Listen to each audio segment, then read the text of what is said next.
በስመ አብ ወወልድ ወመንፈስ ቅዱስ አሐዱ አምላክ አሜን። በመጀመሪያ በክርስቶስ ክርስቲያን በወልድ ውልድ በመንፈስ ቅዱስ መንፈሳውያን የተሰኛችሁ የክርስቶስ ቤተሰቦች የእናታችን የቅድስት ድንግል ማርያም የአስራት ያደራ ልጆች በወደደንና ባፈቀረን በጌታችን በአምላካችን በመድኃኒታችን በኢየሱስ ክርስቶስ ፍጹም ሰላምታ ሰላም እላችኋለሁ። እንደሟላችሁ እንደምከረማችሁ እንደምን ለዚህ ሰዓት ደረሳችሁ? አሜን። የጌታችን የአምላካችን የመድኃኒታችን የኢየሱስ ክርስቶስ ስሙ አጽናፍ ዓለም እስከ አጽናፍ ዓለም የከበረና የተመሰገነ ይሁን።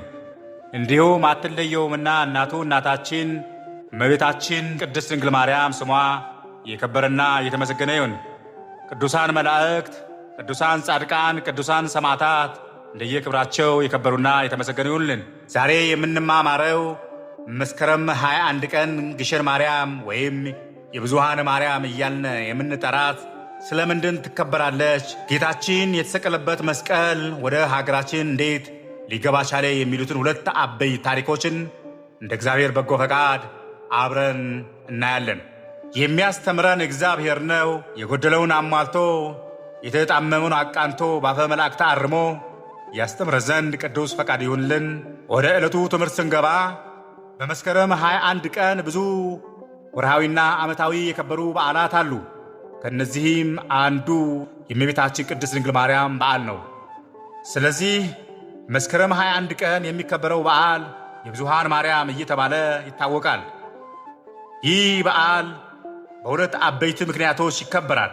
አንደኛ ሊቃውንተ ቤተ ክርስቲያን ሃይማኖታዊ ውሳኔ ለማዘጋጀት ከሩቁም ከቅርቡም የተሰባሰቡበት ቀን ነው። ሁለተኛው ግሸን ደብረ ከርቤ እያልን የምንጠራው በዓል ነው። ይህ ደግሞ ጌታችን መድኃኒታችን ኢየሱስ ክርስቶስ የተሰቀለበት መስቀል በግሸን ደብረ ከርቤ የተቀመጠበት ዕለት ነው። በአርእስቱ ላይ እንዳየነው ዛሬ መስከረም 21 ቀን የብዙሃን ማርያም ይባላል ብለናል።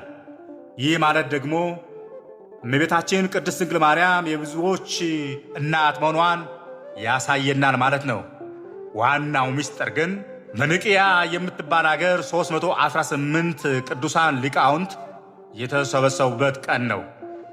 የዚህ ጉባኤ መሰብሰቢያ ዋና ምክንያት በወቅቱ አርዮስ የሚባል መናፍቅ ተነስቶ ነበረና ይህ መናፍቅም የእግዚአብሔር ወልድ የባህሪ አምላክነቱን አልቀበልም በሚል ክህደት ተሰናክሎ ሌሎቹም ያሰናክል ስለነበረ ሊቃውንተ ቤተ ክርስቲያንም በተደጋጋሚ ሊመክሩትና ሊገስጹት ቢሞክሩ አላስተካክልም ስላለ እንዲሁም አንዳንድ ሊቃውንትም መለያየት ስለፈጠረ በወቅቱ ኤፌሶን ያስተዳድር የነበረ ታላቅ ቆስጠንጢኖስ ነበርና ስለዚህ የአርዮስ የክህደት ትምህርት እልባት እንዲሰጠው ታላቁ ቆስጠንጢኖስ በኒቅያ ጉባኤ እንዲካሄድ አደረገ።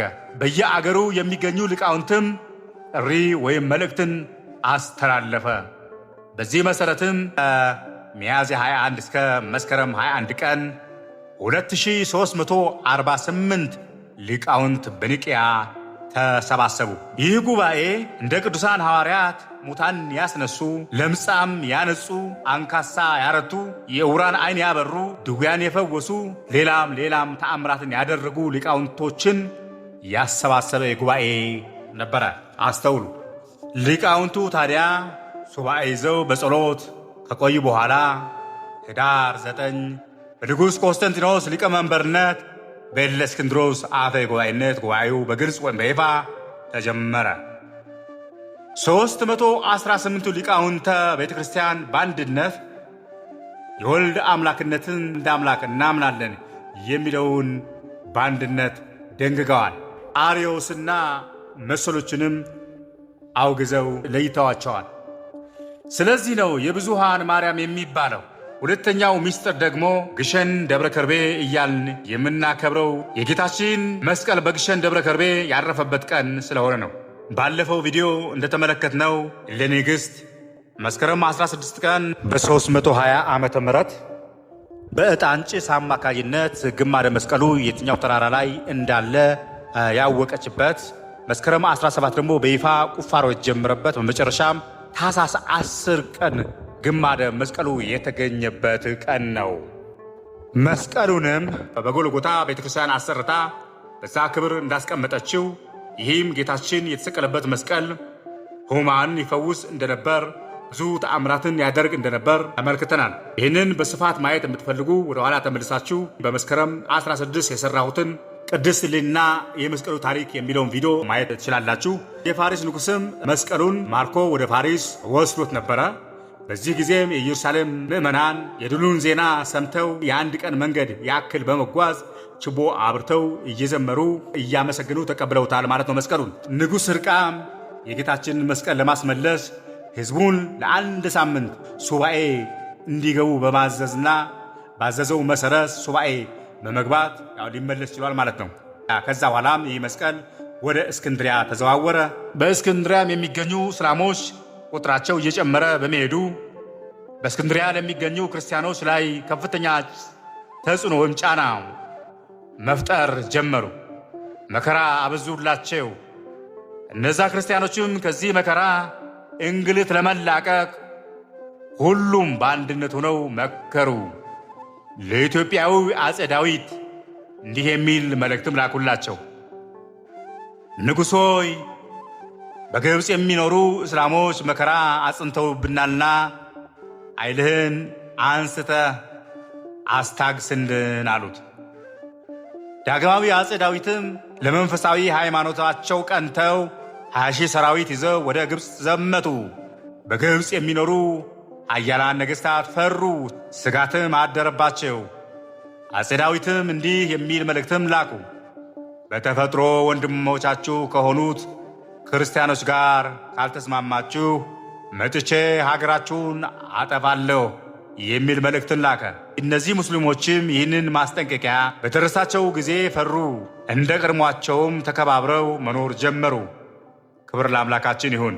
አፄ ዳዊትም የሁለቱ ሃይማኖት ተከታዮች ተስማምተው ተዋደው መኖራቸውን በሰሙ ጊዜ ደስ አላቸው፣ እግዚአብሔርንም አመሰገኑ።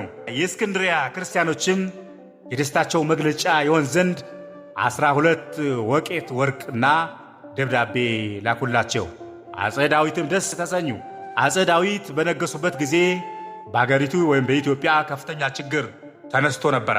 ታዲያ አንድ የበቃ አባት ወደ ንጉሡ ሂዶ ግማደ መስቀሉ ወደ ሀገራችን ብታስመጣ ረሃቡ ይጠፋል ብሏቸው ነበረና አፄ ዳዊትም የተላከላቸውን 12 ወቄት ወርቅ መልሰው ለግብፃውያን ክርስቲያኖች ላኩላቸው።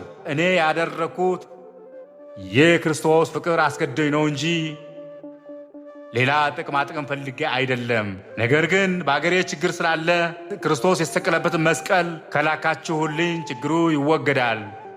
ስለዚህ በዚህ ወቄት ምትክ መስቀሉን ላክልኝ ብሎ ደብዳቤ ላከላቸው ማለት ነው። በእስክንድሪያ ያሉ ክርስቲያኖችም ይህንን ደብዳቤ በደረሳቸው ጊዜ ከሊቃነ ጳጳሳትና ኤጲስቆጶሳትን በመነጋገር በመመካከር የጌታችንን ግማደ መስቀሉ ከቅዱሳን አጽምና ንዋየ ቅዱሳን አድርገው በሰረገላና በግመል አስጭነው ሲናር ወይም ሱዳን ድረስ አመጡላቸው። አፄ ዳዊትም በእልልታ በእምብልታ ታጅበው ለመስቀሉ እየሰገዱ እየዘመሩ በክብር የጌታችን የመድኃኒታችን የኢየሱስ ክርስቶስ የተሰቀለበትን መስቀል ተቀበሏቸው። ክብር ለአምላካችን ይሁን። ከመስከረም 16 ጀምሮ ለ3 ቀናት በኢትዮጵያ ሰማይ ላይ ብርሃን ሆነ። ግማደ መስቀሉም ወደ ኢትዮጵያ ሳይደርስ ገና በመጓዝ ሳለ አፄ ዳዊት በድንገት በሲናዊ በሱዳን ላይ አረፉ። እንግዲህ ግማደ መስቀሉም እዛው ሱዳን ላይ ለተወሰነ ጊዜ ቆየ። ከዛ በኋላ የአፄ ዳዊት ልጅ አፄ ዘርዓ ያዕቆብ እንደነገሰ ወደ ሲናር ሄደ። ግማደ መስቀሉና ንዋየ ቅዱሳቱን በክብር ወደ ኢትዮጵያ ይዘዋቸው መጣ። በመናገሻው ከተማ በደብረ ብርሃንም ቤተ ክርስቲያን ሰርቶ በማስቀመጥ ሲፈልግ መስቀሉን በመስቀለኛ ቦታ ላይ አስቀምጥ የሚል ሕልም አየ። አፄ ዘርዓ ያዕቆብ ለጊዜው የመስቀለኛ ቦታ ስላልተገለጠለት መስቀለኛ ቦታ ነው ወዳለው ቦታ መስቀሉን ያስዘዋውረውና ያስቀምጠው ነበረ። አብነት በሸዋ በድሬ ማርያም፣ በእንጦጦ ማርያም፣ ሌሎችም ቦታዎችን አስቀምጦት ነበረ። ነገር ግን አሁንም አፄ ዘርዓ ያዕቆብ በተደጋጋሚ መስቀሉን በመስቀለኛ ቦታ አስቀምጥ የሚል ራእይ እያየ ስለነበረ ለ7 ቀናት ያክል ሱባኤ ገባ። በመጨረሻም መስቀለኛውን የሚመራ አምደ ብርሃንም ይመጣልሃል የሚል ተገለጸለት። ከሱባኤው ከወጣ በኋላ በፊቱ አምደ ብርሃን ቆመ።